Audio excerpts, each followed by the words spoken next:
हम लोग बात कर रहे थे कि जब तक हम मन के अधीन रहेंगे तब तक सुखी रहने की आशा नहीं रखनी चाहिए, क्योंकि मन दुख में मजबूत होता है। इसको देखिए, जब जब सुख होता है तो मन खो जाता है, शांत हो जाता है। आनंद का होता है, देखिए आप किसी व्यक्ति से बहुत दिन से मिलना चाहते हैं तो आपकी चाह आपको दुख देती है। वो आदमी नहीं आया है, नहीं मिले तो चाह दुख देती है। वो आदमी आगे आपको मिल गया, आपका प्रेमी हो, आपका लड़का हो, आपके पिता हो, कोई भी हो, आपके पास मिल गए, आप आनंदित हो जाते हैं। तो आपने कभी तो सोचा किस चीज का आनंद है? मिलने का आनंद नहीं है, क्योंकि वो फिर आपके घर में बहुत दिन रुकेंगे तो फिर वो आनंद धीरे धीरे खो जाएगा, वो आनंद नहीं रह जाएगा। वो आनंद किस चीज का है?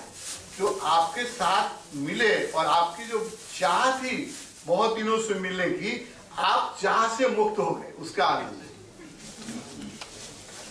To be free from the desire, जो डिजायर थी मिलने की वो आपको छोड़ दी। डिजायर, तो जब भी आपको कोई डिजायर, जो भी चीजें मिलती हैं, आप सोचते हैं गाड़ी खरीदने का सुख नहीं, गाड़ी खरीदने का सुख नहीं है। बरसों आपने कल्पना की थी गाड़ी खरीदेंगे, सपना देखा था, प्लानिंग की थी, एक दिन गाड़ी जब आप खरीद के लाते हैं तो बड़ा सुख होता है। वो किस चीज का सुख है? वो इच्छा छूट गई। गाड़ी अगर सुख देती तो जिंदगी भर देती, 2 महीने के बाद नहीं देगी, पुरानी हो जाएगी, उसका सुख खत्म हो जाएगा। लेकिन कुछ दिनों तक वो जो इच्छा से आप मुक्त हो गए, उसका सुख है। तो सुख जो भी है, इच्छाओं से मुक्ति का नाम ही सुख है। इच्छाओं की पूर्ति नहीं, पूर्ति तो कितनी इच्छाओं की कीजिएगा, एक इच्छा की पूर्ति होगी दूसरी खड़ी हो जाएगी, दूसरी की कीजिएगा तीसरी खड़ी हो जाएगी, इसका कोई अंत ही नहीं है। लेकिन इस कला को सीखिए कि जब जब हम इच्छा से मुक्त हो जाते हैं तो बड़ा आनंद आता है। स्वामी राम तीर्थ हुए पंजाब में, उनकी एक, जब वो जागे नहीं थे, संत थे बहुत बड़े, तो उन्होंने एक कविता लिखी है, मैं कहना चाहूंगा इसी सब विषय पर है कि चाह चुहारी चूहरी तू नीचों की नीच। चाह मतलब इच्छा, डिजायर। मैं तो पूरा ब्रह्म था, तू न होती बीच। अगर इच्छा नहीं होती तो मैं तो पूरा ब्रह्म ही था, लेकिन ये इच्छा मुझे अनुभूति नहीं होने देती है ब्रह्म की। तो चाह चुहारी चूरी तू नीचों के नीच, मैं तो पूरा ब्रह्म था, तू न होती बीच। फिर लाहौर में कॉलेज में मैथमेटिक्स के डिपार्टमेंट के प्रोफेसर थे, बड़े विद्वान व्यक्ति थे, सर्विस छोड़ के चले गए ऋषिकेश, तपस्या की, साधना की, मुक्त हुए। जो मुक्त हुई तो दूसरी पंक्ति उन्होंने लिखी है, वो भी सुनाने लायक है। पहली पंक्ति तो आपको मैंने कहा कि चाह चुहारी चोरी तू नीचों के नीच, मैं तो पूरा ब्रह्म था, तू न होती बीच। दूसरी पंक्ति जो उन्होंने ऋषिकेश में लिखी समाधि के बाद, चाह गई चिंता मिटी, चाह गई चिंता मिटी, मनवा बेपरवाह, जिसको कुछ नहीं चाहिए वही शहंशाह।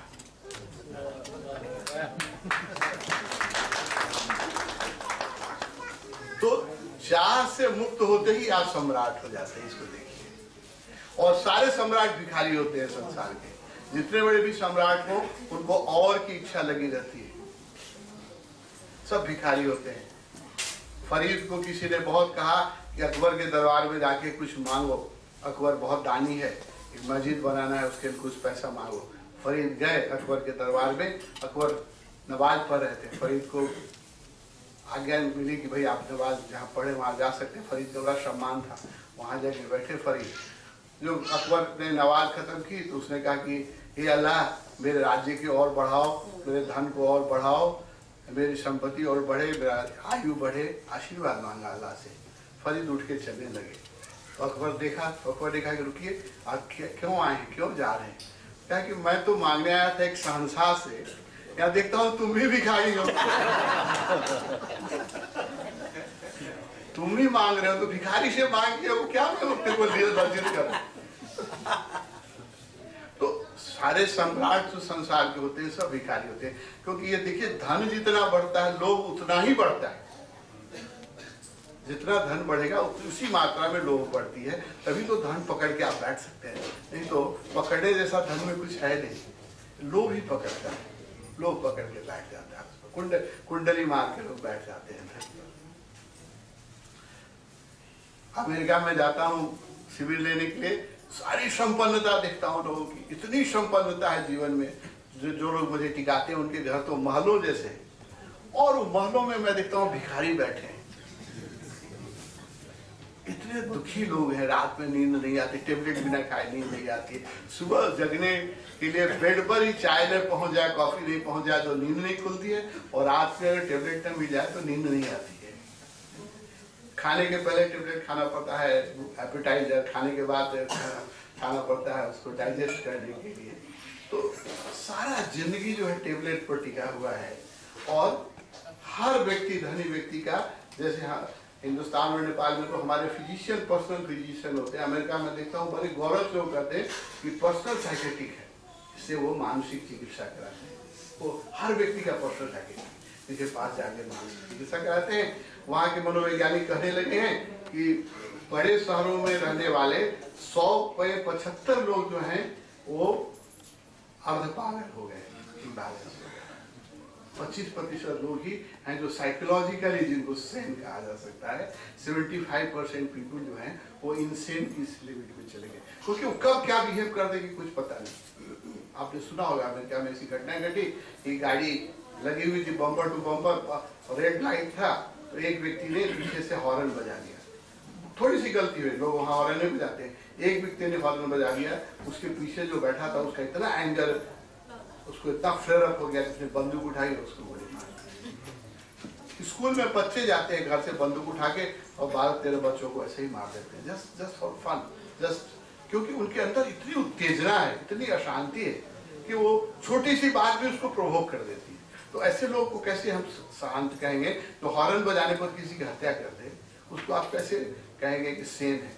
तो लोग इनसेन हो गए, पागल हो गए। एक पागलों की दुनिया में हम जहाँ 75% लोग, मनोवैज्ञानिक कह रहे हैं, मैं नहीं कह रहा हूँ, मनोवैज्ञानिक कह रहे हैं कि 75% लोग जो हैं इम्बैलेंस हैं और कभी भी किसी समय कुछ भी कर दे सकते हैं, इसको प्रिडिक्ट नहीं किया जा सकता है। जिस दुनिया में न्यूयॉर्क जो सबसे बड़ा शहर है, 75% लोग अगर ऐसे जी रहे हों तो आप पागलों की दुनिया में जी रहे हैं। कोई ठिकाना है कब आप हॉर्न बजाएं गोली लग जाए, या कुछ ऐसी गलती हो जाए, कोई कौन कब क्या बिहेव कर देगा वो खुद ही अपने अचेतन को नहीं जानता है, क्योंकि अपने अचेतन के अंदर इतना सप्रेशन लोग लेके चलते हैं। तो हम लोग एक दुनिया जो हमने बनाई, ये दुनिया बैलेंस नहीं है। अभी आनंदित होना है, सुखी होना है, तो हमें एक बैलेंस समाज बनाना पड़ेगा। तो वो बैलेंस समाज की पूर्वाधार क्या है कि पहली जो यथार्थ है, पहला हमारा जो सच्चाई है वो शरीर है, और फिर मन है, फिर हृदय है, फिर आत्मा है। आत्मा की तो बात ही होती है, अनुभव नहीं है हमारे पास, लेकिन शरीर का तो अनुभव है, मन का अनुभव है, हृदय का अनुभव है, इसकी बात कर सकते हैं। तो पहला जो ख्याल होना चाहिए कि शरीर स्वस्थ रखना सुखी होने का पहला लक्ष्य है। प्रथम सुख निरोगी काया। तो और सब चीज करने के पहले सबसे पहले हम सबको ध्यान देना चाहिए कि शरीर स्वस्थ रहे, आनंदित रहे, सुखी रहे। इसको सुखी रहने के लिए 7 घंटे मजे की नींद आए, 2 टाइम मजे की भूख लगे, इसको थोड़ा ये एक्सरसाइज भी करे, थोड़ा चले फिरे भी, और शरीर के साथ अगर 7 घंटे की नींद, थोड़ा सा एक्सरसाइज और बैलेंस खाना आपने दिया तो शरीर इतने में ही तृप्त रहता है। इसकी ज्यादा डिमांड नहीं है, ज्यादा डिमांड तो मन की है, शरीर तो बहुत थोड़े में तृप्त हो जाता है। तो पहला ख्याल जो हमें देना पड़ेगा, शरीर पर ध्यान देना पड़ेगा। लेकिन मन इतना हावी हो गया है कि लोग दुकान जाने की जल्दी में खाना भूल जाते हैं, खाना छोड़ देते हैं। अब कमा क्यों रहे थे? खाने के लिए खवा रहे थे, लेकिन दुकान में जल्दीबाजी है तो खाना छोड़ देते हैं। तो आप किस लिए कमा रहे थे? अरे इतनी जल्दी में आप दुकान में खाते हैं, लंच इतना तेजी में लोग करते हैं, देखते हैं कुछ भी इंजॉय नहीं कर रहे हैं, उधर फोन पर बात भी कर रहे हैं, कुछ खाए जा रहे हैं, टीवी पर देख रहे हैं, कुछ खाए जा रहे हैं। तो खाना अन्न जो ब्रह्म है उसका तो आपने स्वाद ही नहीं लिया, वो तो मिस हो गया। जीवन का सबसे बड़ा सुख है भोजन, और भोजन बड़े प्रार्थनापूर्ण ढंग से करना चाहिए। जैसे आप प्रेयर की अभी जैसे, ऐसे सब काम बंद करके, खाने के समय टीवी बंद, रेडियो बंद, बातचीत बंद। तो बातचीत आप करते हैं तो आपका ध्यान खाने पे नहीं रहता, आप खाना एंजॉय नहीं कर पाते। अन्न तो ब्रह्म है, उसका तो सेलिब्रेशन होना चाहिए, और सबसे बड़ा सुख है शरीर का। तो खाने समय बड़ो प्रेयरफुल ढंग से आप खाना खाएंगे तो थोड़े में तृप्ति हो जाएगी, वेट भी नहीं बढ़ेगा, और संतोष भी होगा और वो अन्न आपके शरीर में सुख लाएगा। तो शरीर की चिंता शुरू कीजिए। अन्न में एक बौद्धिकता, एक डिसिप्लिन इन योर फूड। आप क्या खा रहे हैं? अधिकांश तो हमारे बच्चे खा रहे हैं या हम लोग भी जो खा रहे हैं, बड़े लोग फास्ट फूड खा रहे हैं, जो जंक फूड है, जिसमें कोई प्राण शक्ति नहीं है, सिर्फ स्वाद है या दिखाता है, कलर्ड है। तो आप बेहोशी में जो खा रहे हैं, 75% आपका भोजन जो है वो आपकी जिह्वा के लिए है, आपके शरीर के लिए नहीं है, सिर्फ स्वाद के लिए आप खा रहे हैं। तो उसमें विवेक को लाना पड़ेगा कि भोजन स्वास्थ्य के लिए हो, जीवन के लिए हो, स्वाद के, क्योंकि स्वाद का कोई अंत ही नहीं है।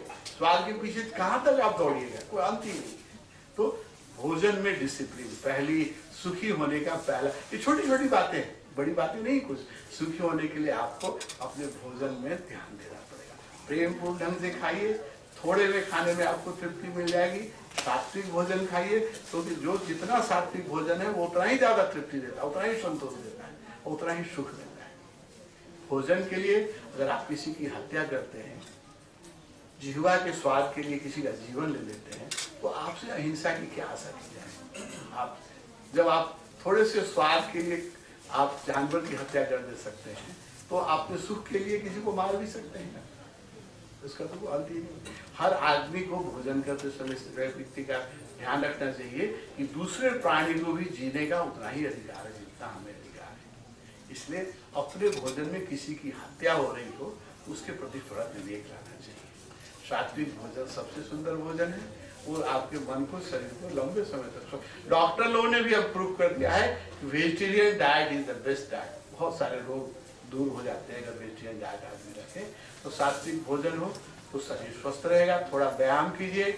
जो शरीर का श्रम नहीं करते हैं वो शरीर का सुख ही नहीं जानते। शरीर में इतना सुख है, जब तक आप थोड़ा योग नहीं कीजिएगा या मॉर्निंग वॉक नहीं कीजिएगा या थोड़ा एक्सरसाइज नहीं कीजिएगा, तब तक शरीर में भी एक संगीत है।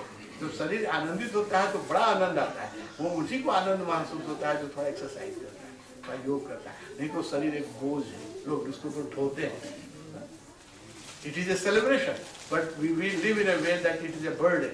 शरीर एक बर्डन है। तो शरीर का उत्सव मनाइए। शरीर को उत्सव बनाने के लिए शरीर के साथ श्रम करना पड़ेगा, थोड़ा योग करना। और दुनिया में जितने एक्सरसाइज बनाए गए हैं, आज डॉक्टर लोग कह रहे हैं कि अधिकांश एक्सरसाइज जो है वो शरीर को हानि पहुंचाता है। जो आप जिम में जाते हैं उसमें हार्ट को ज्यादा जोर पड़ता है, मसल्स थोड़े बन जाते हैं, हृदय कमजोर हो जाता है। तो जितने आर्टिफिशियल एक्सरसाइज हैं वो सब अल्टीमेटली रोग पैदा करते हैं। 3 ही एक्सरसाइज जो नेचुरल है वही शरीर के लिए रिकमेंडेड है। पहला है, सबसे सुंदर है, जो आज तक इससे अच्छा एक्सरसाइज किसी ने बनाया ही नहीं है, वो है योग, जो हमारे पुरखों ने बनाया है। तो हमारे जो संपत्ति योग, उससे बढ़िया कोई एक्सरसाइज आज तक खोजा नहीं गया। क्योंकि मन, शरीर के साथ साथ मन को भी प्रफुल्लित रखता है, स्वास्थ्य को भी आनंदित करता है। और दूसरा, अगर योग आप नहीं कर सकते हैं तो दूसरा नेचुरल एक्सरसाइज है मॉर्निंग वॉकिंग। उससे अच्छा कोई एक्सरसाइज नहीं हो सकता है। और तीसरा स्विमिंग। डॉक्टर कहते हैं यही 3 एक्सरसाइज नेचुरल है। इसके अलावा जो भी आप करते हैं आर्टिफिशियल, वो एक अंग को फायदा करेगा, मसल बना देगा, हार्ट को कमजोर कर देगा, लीवर को कमजोर कर देगा, कहीं ना कहीं वो इफेक्ट करेगा। नेचुरल एक्सरसाइज हमारा जो योग है, मॉर्निंग वॉक है, स्विमिंग है, अगर आप इसमें से कुछ एक नहीं करते हैं तो आप शरीर के साथ अन्याय कर रहे हैं। शरीर को भोजन दे रहे हैं और श्रम नहीं दे रहे हैं। बिना श्रम के भोजन पचता नहीं है। तो शरीर के साथ थोड़ा श्रम जरूर जोड़ लिए तो आनंदित रहने की एक कला मैं कर रहा हूँ। सबसे पहले शरीर सुखी रहे, आनंदित रहे। जब शरीर सुखी रहेगा तो शरीर से एक संगीत झड़ता है, शरीर प्रफुल्लित रहता है, तो आप बड़े हल्के रहते हैं, आपके चेहरे पर एक ताजगी रहती है। वो ताजगी आपको आएगी। Right living, right food, right sleep, 7 घंटा सोना चाहिए। और आपने थोड़ा सा एक्सरसाइज किया है और थोड़ा सा जीने की कला आप जानते हैं तो आपको अच्छी नींद आनी चाहिए।